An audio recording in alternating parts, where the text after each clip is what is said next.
Our learning target today is to solve radical equations with square roots, cube roots, and also to solve equations with rational exponents. So a radical equation is any equation that has a variable inside a radical, or the root. So to solve a radical equation, we're going to isolate the radical, and then we're going to raise both sides to a power that's going to get rid of that radical, and then you just are going to solve the resulting equation for x. So just 3 steps that we're going to follow in these. In our first problem, we have 3 plus the square root of 2x minus 3 equals 8.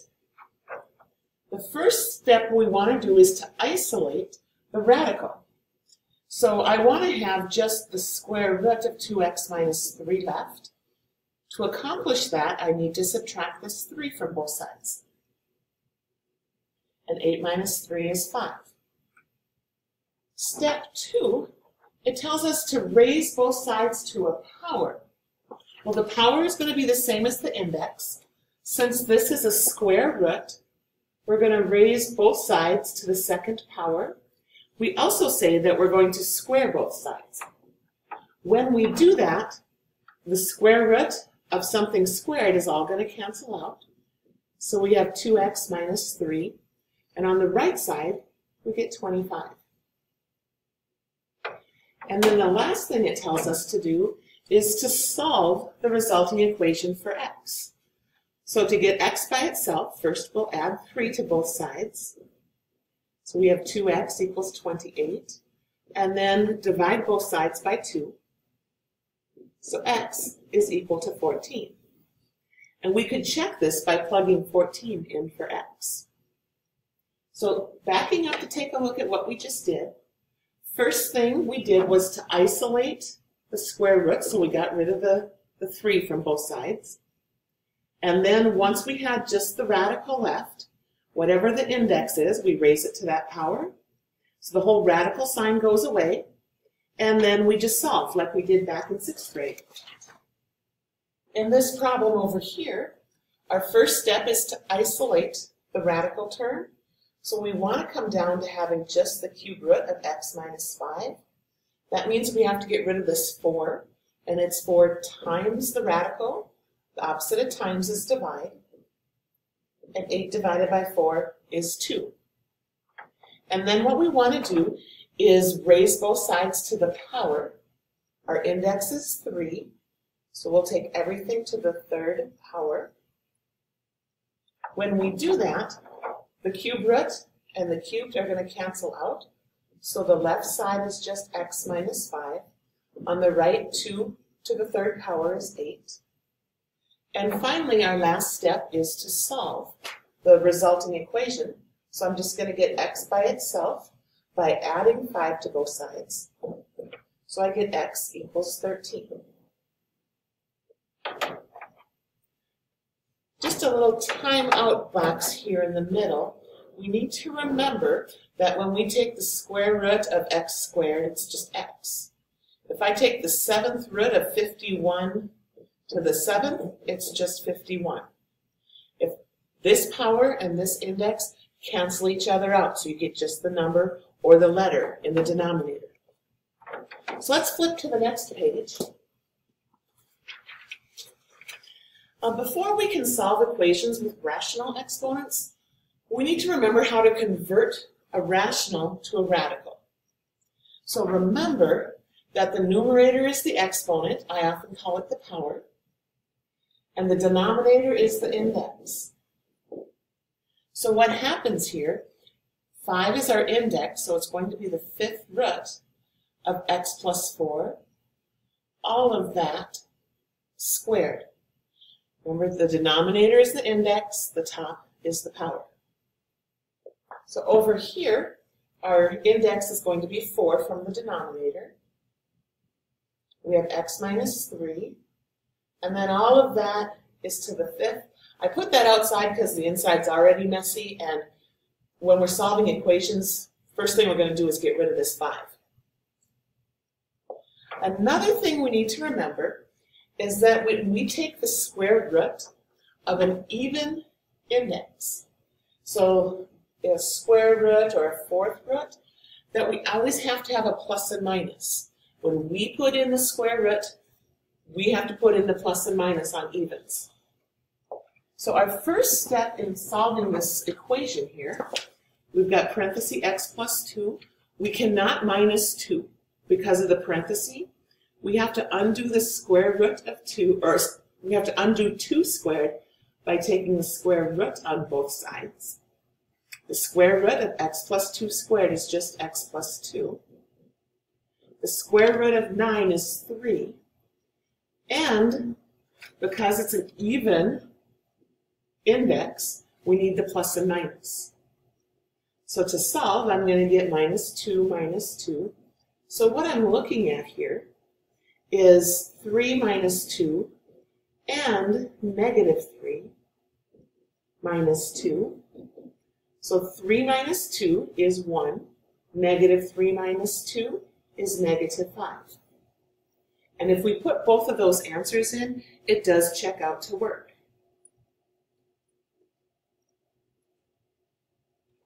A takeaway here is anytime you're taking an even root of something with x's inside, you have to put in a plus or minus.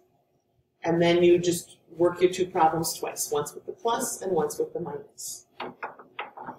Now on the other side here, we're just going to be taking a cube root because our exponent is 3. Now 3 is odd, so we don't do any of this plus minus stuff. The cube root of x plus 1 cubed is just plain old x plus 1. The cube root of 8 is just 2, not plus and minus. And then we want to get x by itself, so we subtract 1 from both sides. So x is equal to 1. So that's a little bit of background information we need to finish up our last types of problems. So if we put this all together, okay, the first thing you do is isolate the piece that has the rational exponent.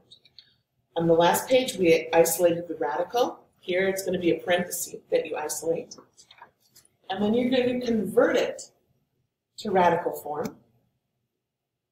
Undo the root and undo the exponent. Those are actually two separate steps. And then solve to get what x is. So here we go. Our first step is to isolate it. Well, in front of our parenthesis, we've got this 3. That's 3 times the parenthesis. The opposite of times is to divide. That leaves us with x plus 1 to the 2/3 equals 4. And what we want to do is write this out as a radical. So it's the cube root, because that's the bottom, of x plus 1, the whole thing to the 2, because that was our numerator, equals 4. Nothing on the right side changes. We didn't change a value over here. We just rewrote it. And then it says you have to get rid of your exponents. Well, to undo a squared, we want to take a square root of both sides. So then what happens here, this red squared with the red square root cancels. So we're left with the cube root of x plus 1. And the square root of 4 is plus and minus 2.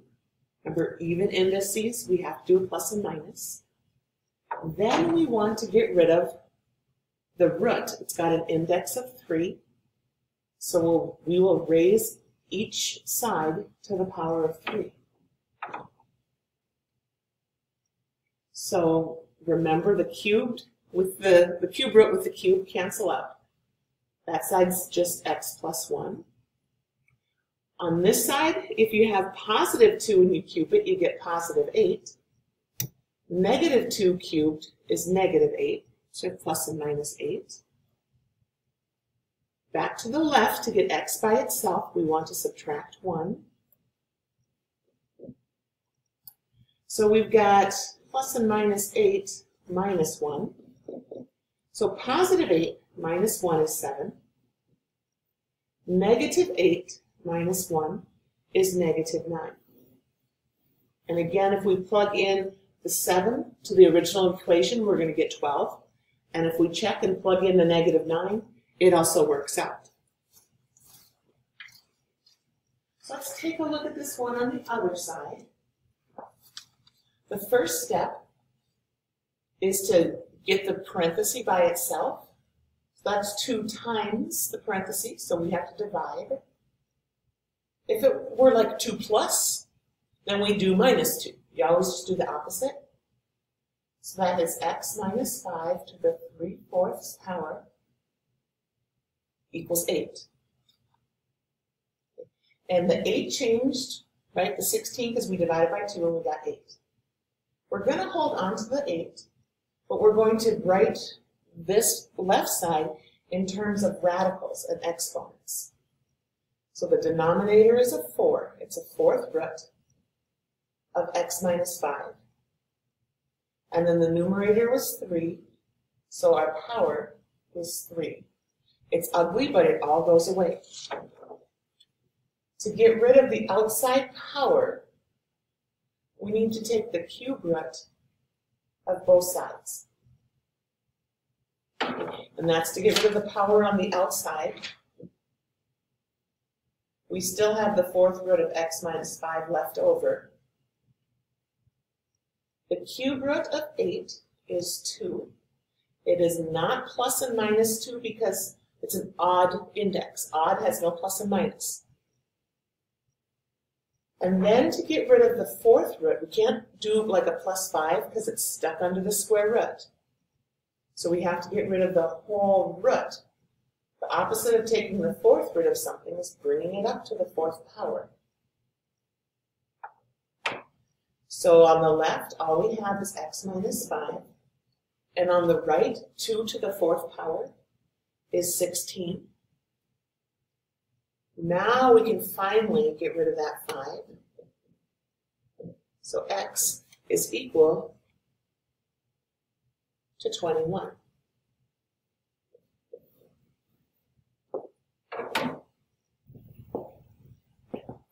On our last page here, we have a really cool word problem, and don't panic because it gives us a formula. All we're going to have to do is plug into our formula. I'd like you to press pause and read it. So what we're looking at is using our formula. So we need to plug in what we know. We know that the distance or the diameter across our crater is 1,200 meters. So I'm going to substitute that in.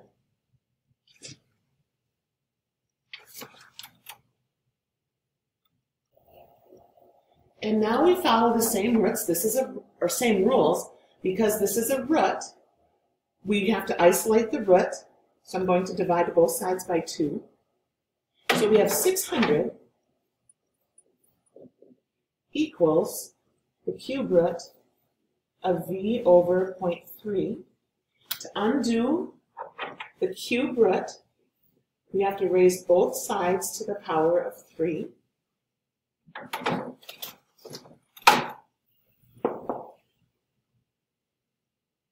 So we have 216 million equals v over 0.3. To get the v by itself, we're going to have to multiply by 0.3 so that they cancel out. And I'm going to multiply by 0.3 on this side too. Just grabbed my calculator. If I do 0.3 times 26 million, I get 64 million. 800,000 cubic meters.